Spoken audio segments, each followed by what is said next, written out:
It's time to be kind with Marley Q. Because the time to be kind to ourselves, each other, and the world is now.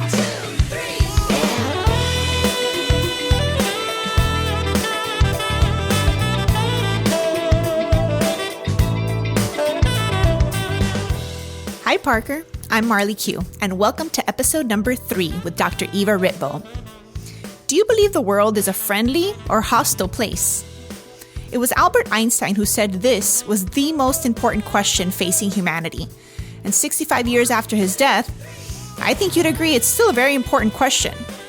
So much so that it inspired me to re-invite one of my favorite Parkers, who you hopefully remember from episode number 1. Dr. Eva Ritvo is a highly sought-after psychiatrist and founder of the BeKindr Global Movement, a nonprofit dedicated to fostering more kindness in the world by educating and empowering people to think more about kindness. Last time she was here, she generously donated a signed copy of her BeKindr book. And I have to give a shout out to our first Kind Crew winner, all the way from Ohio, Christine Fabre-Rose. I hope you're enjoying your BeKindr book. If you want to be eligible to win free podcast prizes and giveaways, it's super easy. Just join my Kind Crew at marleyq.com. I'm so happy and grateful to have Dr. Eva back on the show today to give us all some insight and science-based evidence on what I believe is the single most important question that you, me, and we could all ask ourselves. Do you believe people are unkind, or do you believe in mankind? Thank you, Marley. First, thanks for having me back. It's a pleasure to be here again and see you and your husband. It's a very good question, and it's complicated. Let me start backwards, okay? So what I want to talk to you about today is the reverse, the other side of that coin, which is what makes humans kind. Yes. And scientists believe that a particular region of our brain called mirror neurons had a massive expansion around 40,000 years ago. And that's what allowed this development of humankind, of mankind. Mirror neurons are a part of the brain that fire, in other words, get triggered when we see somebody doing something or we can sense a feeling from them. So if you're tired or hungry or angry, our mirror neurons that correspond to that will fire. And if you are aware of mirror neurons, so much makes sense. It makes sense how we catch each other's emotions. It makes sense how anger escalates so quickly. One person walks into the room angry, the next person catches it, boom, we're off to the races. Same with the flip side of that coin with sexual excitement. One person's excited than the other one, and it spirals to a really great place. So our mirror neurons are very active, yet we're not aware of them. And sometimes our own behavior can be very confusing to us because we're not in awareness of our mirror neurons firing. Classic example is if you sit down to lunch with someone, you're having a great time, you're about 20 minutes in, you look over and you're sitting exactly the same. Right. You're leaning forward. Yeah. Why? Because your mirror neurons are firing. You're watching each other's body movement, and those mirror neurons are firing, and you're synchronizing. So humans are actually designed to connect pre-verbally. We always think like, oh, Marley, it's great to talk. But no, we are transmitting so much information by looking into each other's eyes, and we know how each other is feeling. Really intuitive people can almost sort of guess what you're thinking, finish your thoughts, right? If you know somebody very well. So understanding that our brains are designed to synchronize helps us understand why man is so kind. Because if you're in a difficult situation and that triggers my mirror neurons, then I feel uncomfortable too. So then when I step out of that to try to help you and you feel better, I feel better. I see. So we are wired to be kind. And if you think you are a new mother, you know how much of your relationship is there before your son's ever said a word. You know if he's tired, you know if he's hungry, you know what he wants, you know how to make him laugh. All this, it's without words. Right. So how do you do that? Right. Well, I mean, that's what I believe is the currency of kindness. Right there, being tapped into maybe those mirror neurons firing away, being tapped into that electricity or that current, if you will. Well, so you're using slightly different words. You know, I went to medical school. Yes. So I'm rooted in that. Okay. So what we have in our brains is we have neurons that fire and they release certain chemicals and they communicate with one another. So the mirror neurons in my brain are being triggered, firing by what I see you doing. And yes, that does change the energy, right? And so much of human interaction is pre-verbal because our most important members of society, our most dependent, the ones we need to understand the best, are our infants, and they can't talk. So you can see that without mirror neurons, humans wouldn't survive because we wouldn't know what they needed. Right. All animals, by the way, have mirror neurons in their brain. But what's different about humans is around 40,000 years ago, we got lots of mirror neurons. And then if you look, cultures took off from there because you could imitate and you could learn and you could transmit information. You could develop language and arts and sciences, etc., have continued to flourish over all these thousands and thousands of years. So humans are designed to be kind. That is in our name. Humankind, mankind. Now, I will tell you something, though, that's very interesting that I didn't know until I was researching this book, which is there are certain receptors in our brain that are more responsive to kindness, and those are called our oxytocin receptors. Oxytocin is nicknamed the love or cuddle hormone.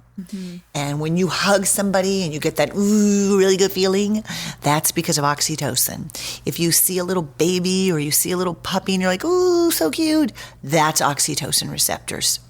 Oxytocin firing and then getting eaten up in your receptors. So what's fascinating is about 1/3 of humans have more oxytocin receptors, which means they're more sensitive to oxytocin. So about 1/3 of our population is going to enjoy kindness more. They're going to get more bang for their buck because maybe those of the are way the people listening right now. Those that would make time to listen to a kindness podcast. Maybe you're one of the 1/3. Well, I would say almost undoubtedly, right? Because we're sitting here with each other and we're like, ooh, she's so cute. She's so smart. I love this girl. And that's oxytocin that's releasing. Exactly. But you see, we didn't even have to verbalize it. It's not verbal. It's pre-verbal. That's what we're both feeling. We are in sync with one another. Hopefully your listeners can intuit that and feel good. The ones who have extra oxytocin receptors are going to get it more. So they're not only going to be the ones who listen, they're going to be the ones who come back because they're going to be like, wow, that podcast was cool. Whereas if somebody else's brain is clicking away in some other part of it, they're going to be like, I don't get it. Wasn't that fun for me? Didn't really enjoy it. So interesting. So it's self-selecting. And interesting there to go back to the initial question from one of my friends or our listeners was why are some humans unkind, right? Or why does it seem to be that there's so much unkindness in the world, right? So that's the other side of that coin. Is it because then people aren't aware or tapped into their mirror neurons, right? Maybe that's why you need to be the spark, right? And make eye connection with someone and smile, right? Or maybe if you have your arms folded, that's body language that you don't want to talk, or your earbuds in your ear, you're telling people you don't want to connect, right? Well, I love what you say because you said something so important there, which is if they're not tuned into this, it's your opportunity to get them to tune in. And we do know our brains are what we call neuroplastic, which means they can change. And so if you've grown up in an unkind environment or you haven't been exposed to that, that doesn't mean game is over. And what I see a lot of times in young adults is getting an animal can help them rewire their brain. They learn to love and nurture animals because humans and animals were designed to live together. They've been living together for a long, long time. And our brains wire up, synchronize very well with them. And animals are great oxytocin triggers. That's why puppies and kittens are so popular on YouTube because you can learn to trigger your own oxytocin and feel a lot better. So we can help people's brains change. That's the whole idea of the BeKindr Global Initiative in your Spark, because we want everybody to be on board with kindness, and you certainly can train your brain to think more about kindness. Really, that's our mission together. Yes. That's our shared mission. So if you are that natural 1/3, great, help others. If you're not, please don't despair. That's an opportunity for growth and an opportunity for change, and for you to elect, hey, how do I want to live my life? Just because it's hard doesn't mean you can't do it. I always refer my patients to the movie The King's Speech, when he went from being a stutterer to being, an eloquent orator, because so often we turn our weaknesses into strengths because we work on them. And so I think that was really very kind of you to point that out, that no one should feel like, gee, I'm in the good camp or I'm in the bad camp. No, it's not that. But the initial question was very different, which is, why does it seem like people are so unkind? And actually, this is at the heart of what I like to talk about. And the answer to that, to me, is simple, which is, we look back, right, 40,000 years ago, we lived in groups of 100, 150 people. Super easy to know how to be kind and super easy to know how to be unkind, because you knew these people basically as well as you knew yourself. Okay, fast forward to about 2007, when social media explodes. All of a sudden, you are aware of 7 billion people. Well, I don't know about you, Marley, but I do not have the capacity to be kind to 7 billion people. Our ability to care has gone haywire, like you said. I remember one time I was about to give a speech, so I was a little bit nervous, and 4 people came up to me and told me horrible things that were happening in their life. I'm like, yeah, I can't. I don't even know what to say right now, right? So it's impossible to know how to care about 7 billion people. And our brains are very overloaded. Our brains were designed for a lot of rest, a lot of downtime. We're not getting it. So we're short-circuiting our brains. And so what we're doing is we're going to that arousal part of our brain, which has very primitive responses, which is fight, flight, or freeze. And when we're bathing our brains in cortisol, you are scared and you get paranoid. And then you resort to simplistic thinking, which is us versus them. And when you don't see somebody's face and you're not really connecting with them, you're not really understanding, it's very easy to be out of sync. And you know what? It's actually easy to be mean, because you're not feeling their pain when you say something mean. So technology has so fundamentally altered who we know, how we know them, and then how we interact with them. Right. And we've removed mirror neurons from the equation, which is what made us human. Right. That's the connection. Right? That's it. We are so connected, quote unquote, now through technology, but we're more disconnected than ever. And what you're talking about with mirror neurons touches on exactly why there's so much, quote unquote, unkindness, right? Why it seems so prevalent. It's because people have disconnected from their innate kindness superpower. People have disconnected from actually connecting with other people in their eyes and in their body language, so that those mirror neurons can actually be fired and be reciprocated. I think that this is such an important topic. Yeah, and also the problems are really complex. It's one thing to solve a problem in your neighborhood because you've lived with it and you know it, but when we see images, across the world of horrific things, it's very overwhelming because we don't have solutions. And then that puts us into that freeze state. And then if we do that repeatedly, we just become numb and we don't act. And I think this is a little bit what we're seeing now with the climate crisis, which is we kind of knew it was coming, but we didn't really know what to do, and we weren't being given the tools, so we kind of just tuned it out. And that's human nature, is to tune out problems, right, that you don't know how to solve.